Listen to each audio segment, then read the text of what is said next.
Coming up on this episode of Common Denominator. If we're not always learning new things, if we're not always kind of reinventing ourselves, disrupting our own model, then we're going to end up like many of the big retailers and the graveyards out there that have failed to adapt and be flexible. Hi, and welcome to Common Denominator. Straight up conversations with me, Moshe Popack. This week, a masterclass in business. My guest is Brett Beveridge, who has successfully founded more than 20 companies, including Talk Cellular and Wireless. In fact, Brett's been directly involved with the development, opening, and operating of over 1,000 retail communication stores nationwide. Plus, his tech company, T-ROC's customers include the world's largest and most recognizable Fortune 500 retailers, manufacturers, distributors, and service providers, including Walmart, AT&T, Epson, Comcast, T-Mobile, and many more. We're thrilled to have him on the show. Brett, welcome to Common Denominator. Thank you for joining us. Well, I'm so happy to be here. Honored to be here to talk with you today. So, Brett, I know you started this amazing company, T-ROC. Tell us a little bit about that. Sure. T-ROC stands for the Revenue Optimization Companies, but T-ROC sounds a lot cooler, so we go by that name. And T-ROC really is a platform that has 7 or 8 different specific businesses underneath it. And T-ROC provides all of the finance services, all of the marketing services, all of the human resource and IT and software to those different companies underneath that umbrella. We are a private company. We're wholly owned. We have about 8,000 full-time and part-time W-2 associates. We operate in all 50 states in Latin America, and we serve the Fortune 500 companies that you mentioned in your intro, as well as many, many more. And what we're trying to do is combine the power of people and technology to optimize our customers' businesses along with them. Technology is a huge component of our business. It helps us be more efficient. It helps us provide insights back to our customers. It helps us to extract costs out of our customers' businesses, and we use our own technologies every day to fulfill our duties. I know, just in general, as a layperson, I'm not in the technology space, but just people, entrepreneurs that are trying to, it's really popular over the past 20 years, start a tech company. And I've heard war stories of that process. You have different software developers, and they work out, and then it's like this whole. I'm sure you've gone blood, sweat, and tears on the journey trying to build out something that actually works, especially because technology is moving so fast. Right. Absolutely. You couldn't be more accurate. The first technology that we developed under our mobile insight division is called Vision. And it's a tool that helps you manage your field teams around the country and manage the operations of your retail stores. We started that in 2008. And our very first customer was a well-known Fortune 10 company. And we thought that was the most exciting thing ever, but it ended up being the biggest nightmare for us ever, right? Because that large company ended up just kind of, managing our roadmap, and basically we became their boutique software IT shop. We learned a lot along the way. We've absolutely learned, and for those out there that are interested in starting your own software company, that is not something that you outsource. You can outsource components of how you develop your software, but you need to own your own code, and you need to be in control of your destiny. If you outsource to someone and say, just build the software for me, you are completely reliant on that company to be around long-term. You're completely reliant on that company to not take your ideas. Yeah. So you're extremely vulnerable unless you own your code and own your roadmap and develop your own software. And I know for the layperson, a lot of time in the news, there's always the debate of, technology. And I know where you stand on it. Maybe you can get into that a little bit with the audience, that people are concerned that technology is going to take away jobs. I assume that you feel differently. Maybe tell us a little bit about that.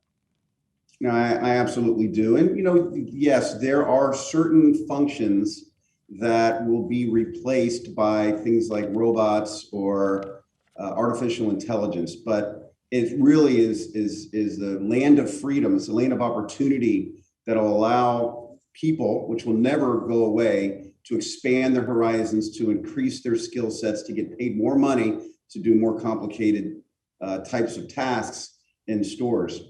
As you also are in the middle of, as I am, this crazy pandemic. Yeah. That if I would have told you 2 years ago we'd be dealing with this, you wouldn't have believed me. I wouldn't have believed me either. But what that's bringing to the forefront are people's desire to have more flexibility and freedom and to have flexibility over their schedules. So with technology, you might be able to work from home 3 days, and then if in the retail space, you might go to a store for 3 days. What do you do when you're working from home? You're still engaging with customers just like we are right now, but that customer might be in a retail store or shopping online, and you might be at your home studio fulfilling their needs. So to me, it opens up and expands and makes the pie bigger for people to be able to make more money, have better skills, and grow their careers. It's interesting. I just saw an article where it seemed like it used to be, kind of you specialize in something. That's what employers are looking for the employee, specializing. And to your point, adaptability. Where technology is moving so fast, so the more you can, that's the skill set that employers seem to be looking for. Adaptable, learning, problem solving, instead of, just this is the way it is, because you want to stick to that. Technology is going to go way past you, it seems.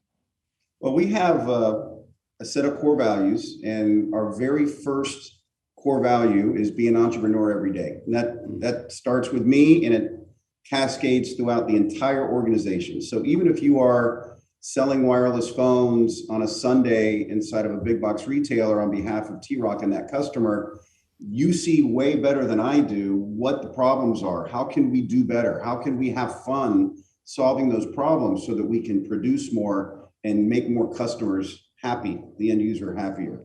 The second one is embrace change and embrace learning. If we're not always learning new things, if we're not always kind of reinventing ourselves, disrupting our own model, Sure. Then we're going to end up like many of the big retailers and the graveyards out there that have failed to adapt and be flexible and grow their ways of thinking. That's right. There has been a lot of change. Where do you think, because again, everything's moving so fast, where do you think retail, with obviously all this technology that's coming in, where do you think retail is going to be in 5-10 years from now? Yeah, I think it's going to be a continuation of providing ways for customers to buy how, when, where they want to shop, providing experiences for them. If you're going to have bricks and mortar retail, which is an absolute requirement and must 5 years from now or 10 years from now or 20 years from now, in my humble opinion, you've got to give them a reason to come to your store. You have to have knowledgeable people there. You have to have recognizable technology so the store knows potentially who you are and what you're looking for before you even show up. There's a blurring of the lines between, and this overused word, omni-channel, between e-commerce and bricks and mortar. Now, when you couple in that customers really got used to curbside pickup, so a lot of them want to be able to buy online and just have you walk your products, the products out to your car. Others like buy online and pick up at store. Others like to buy online and return at store. We think that the next, kind of wave that will fit into an omni-channel strategy is customer commerce, where things are more conversational, and it might be through our technology, Viva. It might be through other sources that we haven't even heard of yet. But you're just going to continue to see this customer in charge, buying when, where, why, how they want. And retailers are going to have to be on their game. Yes. And forward thinking on the kind of bleeding edge of what's out there if they're going to survive and thrive 5 years from now. It's interesting. I wouldn't have thought that you were a proponent of continuing brick and mortar stores 5-10 years from now. That's an interesting thought, but I guess it's that, again, that kind of hybrid model, it seems. Just Well, let me give you a quick example of just a quick kind of ideation of what a customer might experience. Let's say you're a Netflix customer, and let's say that a new movie comes out, and now there's less and less time at the theater before the streaming services get the movie. So you as a consumer can say, well, I can just wait a very small period of time and watch this on my couch, or I can go to a movie theater and watch it there. Well, why am I going to go to a movie theater? People like the vibe of a movie theater. But if that theater, all of a sudden, when you walk into that theater, it brings you into the theme of that movie before you even see the movie. The digital signs on the walls, the menu at the snack bar, right? The characters that are in the lobby meeting the viewers as they come in. Think Disney World and how they get you in the mood of a ride as you're standing in line waiting to ride the ride. Just one small example of what retailers are going to have to do to make it meaningful and exciting for a consumer to leave their home and go visit their stores. Yeah, and I think that's what it is. The youth. The more I talk to, and I talk to my kids, and a lot of people just talking about experiences, right? Yeah. So you want them to have an emotionally good experience, and people will pay for that experience. That's what they want. It seems more and more that way. I want to talk about your unusual and very entrepreneurial beginnings. But first, a reminder, this is Common Denominator. I'm Moshe Popack, and my guest today is retail expert and the founder of Let's Talk Cellular and Wireless, Brett Beveridge. If you're enjoying this episode, please subscribe on YouTube or wherever you listen to podcasts, and we'd be grateful for any 5-star ratings. Plus, we'd love to hear from you. If you have feedback about the show, send us your comments on Twitter at @mpopack. Now, back to the show. But I want to go back for a second. University of Miami, back of a van, right? Let's Talk Cellular and Wireless. Tell us about that story. Oh, that was a wild ride. So I was a senior in college, basically working a job, managing a health club, selling memberships. And one of my classmates needed a job, and so I hired him to come work with me at this chain of health clubs. And we were top salespeople there, and he was there for a while, and then he left to go work for a company called Cellular One, which at the time was one of 2 cell phone service providers in South Florida. Now I'm talking back in 1989, I'm talking the big brick phone, I'm talking the bag phone that you carried on your back, or the car phone that was permanently mounted into your car. And so I bought his first phone from him, and we sat down over beers and said, wow, this is really cool. Everyone's going to have one of these wireless phones in their hands one day. This is back when penetration was 9%. So let's start a business. Let's pool our limited resources and let's start a company selling cell phones to consumers. Well, we had no money. All we had was like some credit card availability on our credit card, and the ability to finance a van. So instead of getting an office, we went to the dealership and we bought this van, and we financed it for more than it was worth so that we could customize this van and put an ambulance top on it. And back then, the bigger you sounded, the bigger you were. So our name was Celco Cellular, a division of Cellular Communications Network, Inc. And our slogan was, we're mobile because you are. Well, we were mobile because we didn't have an office. That's why we were mobile. On the back of this van, we'd have a numbering system. Every week, we would change the number on the back of the van. It might be 017 this week. It might be 225 the next week. So it looked like we had a fleet of these vans driving around Miami. Brilliant. Selling phones in parking lots of shopping malls and grocery stores and trade shows. So it was a very, very humble beginning. That company, by the way, ended up growing from that van to about 300 locations in 34 states in Puerto Rico about 7 years later. And we raised money through angel and through venture capital, and eventually took it public in 1997 with Merrill Lynch and Smith Barney before it sold to Nextel. Wow. So the fun ride.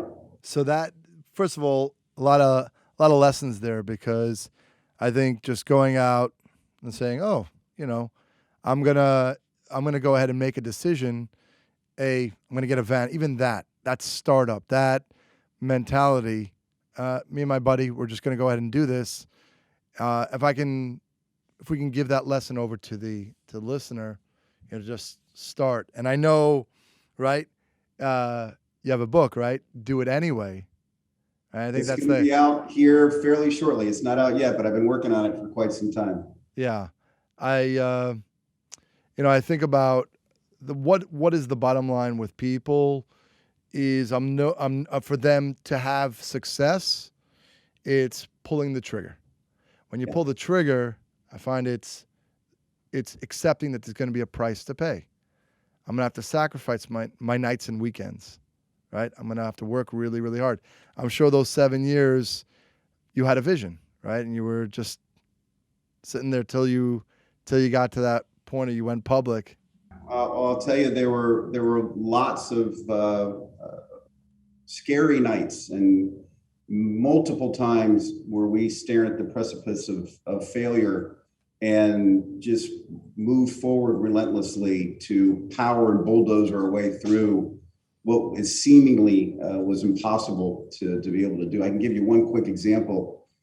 We were about 4 months into our business and we were doing really well. We had gained enough momentum to start to advertise in newspapers, and that's how you bought a cell phone back then. But we were too small to be direct with the cellular phone company. We had to turn all of our phones on through what's called a master agent.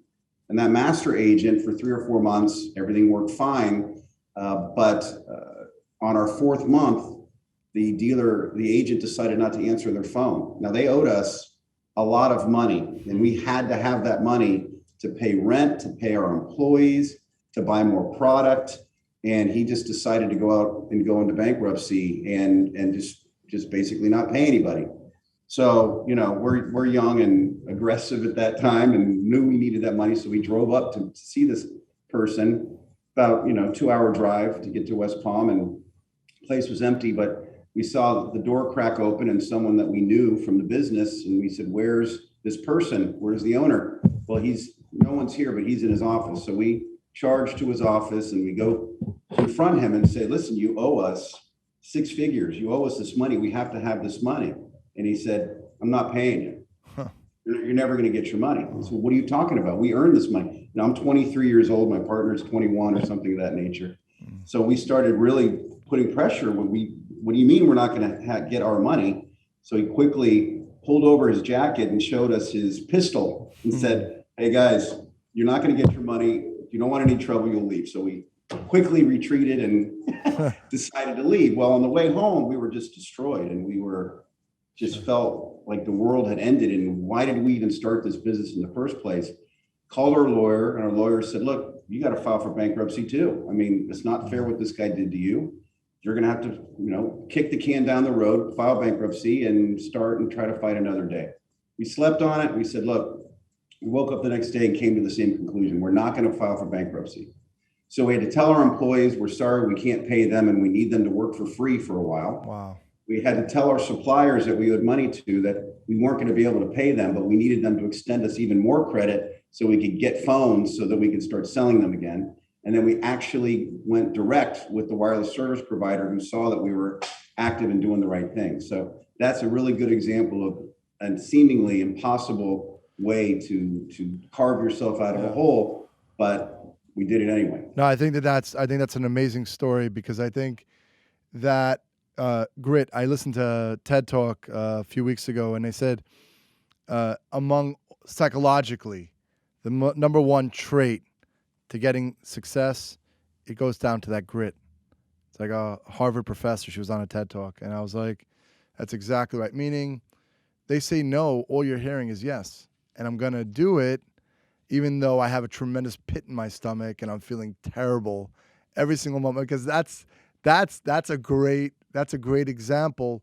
But if you want that, it's there. If you're willing to do whatever it takes. I think you're right, and I think the entrepreneurs love the highs of the highs, and we we sacrifice and deal with the lows of the lows because we love so much building things, creating things, and bringing them to market. The book itself, Do It Anyway, really isn't about doing things that are impossible. It's more about if you have something that you really love, if you have something that you're really passionate about, if you have the resources and the wherewithal to start this business and kind of face the unknown, but you're scared, you're nervous, you don't know if you want to pull the plug, you don't know if you're willing to sacrifice, I say do it anyway. That's what the book is about, because you don't want to look back at the end of your life and say, shoulda, coulda, woulda. You should go for it, give it your best shot, and things will magically seem to happen for you, even in the face of some horrible circumstances. Yeah, I think that's also a great lesson is you don't want that pain of regret, right? It's like, oh, I want to avoid this, but that's right. At the end of the life, it's a 100% certainty that if you don't try, it will not happen, right? So yeah, they say that 99% of all putts that you don't hit hard enough never make it to the hole, never go in. So you gotta hit the ball hard enough to be able to make the putt. I was saw in the news also. I saw the just on communications. What's your thought of the 5G technology? I know it was delayed. I think it was Verizon, and there was a whole. It seemed like through the FAA. What's the issue going on there? And are you? There are a lot of issues. You have a lot of people on both sides of the future of this technology that have, from medical concerns to flight concerns to intrusion of privacy, all kinds of concerns. On the positive side, it's a game changer for the world. It's a game changer in so many different ways, from your personal experience to smart cities to automated driving. How you see all these automated cars now that are autonomous vehicles. Right. How do you think they're going to be able to get information fast enough to those computers in those cars to be able to be accurate and function the way they're supposed to function? So 5G is an amazing technology. It is taking everything before it and just multiplying the speed and accuracy and bandwidth by multiples of what it was just 2 generations of technologies ago. Yeah. And I think it is our future. I think you're going to see it continue to evolve and emerge in ways that no one's even thought of yet. But I think it's definitely here to stay. And there'll be a 6G, and there'll be a 7G, and there'll be a 10G one day as well. Yeah, no, it's as a layperson, I just, like you said, some medical concerns, some flight concerns, and other things. Hopefully, they'll figure out those issues. What are you seeing as far as obviously almost 2 years into COVID?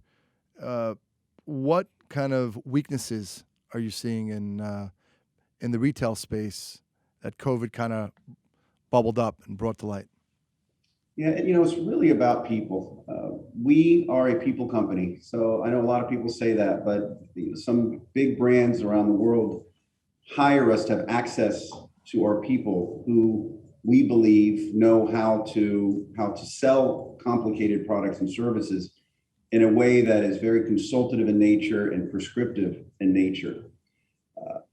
The pandemic absolutely destroyed the bank of people out there for their own health concerns, and rightfully so. With the stimulus that the government was able to provide, it just basically shut down the desire for people to continue to work and even re-enter the workforce even today. Yeah. We're in the middle of the Omicron variant, but people still have money saved up from the stimulus, and people don't want to jeopardize their health. And it's our biggest concern. I can tell you this, 10 years ago, we did not have a recruiting department at T-ROC. If we got a program, if we engaged in a program, we could find hundreds of people for that program in a 30-day period of time and get them engaged and started, and off we go. Today, I have 100 people in my recruiting department, 100 people that all their job full time is to try to find the right qualified person for the job that's at hand. And we're doing things that, and all other employees and employers are doing things that they never dreamed they would do before. Signing bonuses, massive wage increases, benefits increases and enhancements. And it's still a challenge to compete when you have everyone kind of doing the same thing and you still have a large workforce that's deciding not to come back yet. Well, Brett, tough. I definitely see that and experience that, and I think just accountability, transparency, you do the best you can, right? You do the best you can, and we're definitely living in more and more of a time of unknown, but that doesn't mean, that could mean good things of evolution. It's just we're definitely evolving pretty fast as humanity, right? And I think you have to really keep your eyes open. You have to keep your ear close to the ground so you can see what's happening around you. You have to listen to your customers, ask them a lot of questions. You have to listen to your employees and make sure they're providing accurate feedback to you. I call it reverse mentoring. When people come into my office for me to give them some advice and direction, I turn the tides immediately, and I want to get that advice and direction from them because they know a lot more than I do about what they're doing in the field. So learning how to pivot, which again is a little bit of an overused word, requires that you identify a problem by listening to customers and employees, you assess your resources and make sure you have the capability to be best in class. I personally like them to be sustainable. Yes. I'm not necessarily a fan of maybe starting selling masks because I feel like that eventually will go away. But if I could help my customer by spinning up an assembly business to help them assemble bicycles and outdoor furniture and barbecues because there's a huge demand for it, that's something that not only is short term, but I can sustain that business long term. So pivoting is critical. Challenging the way you used to do things is critical, and evolving forever and embracing that change is what's required today. I know also before you were mentioning, seemed to be super excited about your development of your Viva technology. Tell us about that technology a little bit. Sure. I tried to get a patent on this technology in 1995, believe it or not, and it wasn't available. And the technology wasn't advanced like it is today to be able to pull it off. About 2 years ago, before COVID, maybe 3 years ago now, we started lighting that flame again. And I always felt like there was a tremendous need for it. So what Viva, which stands for Virtual Interactive Brain Ambassador, what the platform does is think of like a platform we're on today, but on steroids. So we can have this kind of interactivity, but imagine that you're walking in a retail store down the electrical aisle and you need to get some advice from someone who knows about electrical products to solve a problem that you have. Well, you're looking around, you're not seeing anyone on the aisle. The person you find just was over at dishwashers before. They have no idea how to solve your electrical problem. But just imagine if there was a QR code on the display or a smart digital sign that you could just scan the QR code with your phone, and now you're talking to an electrician that knows all about electrical products and services, that actually can demand higher pay than the person in the store because they specialize and they're covering a number of different stores at one time. So the retailers leveraging their higher end labor over multiple stores, which is good for them and saves them labor dollars.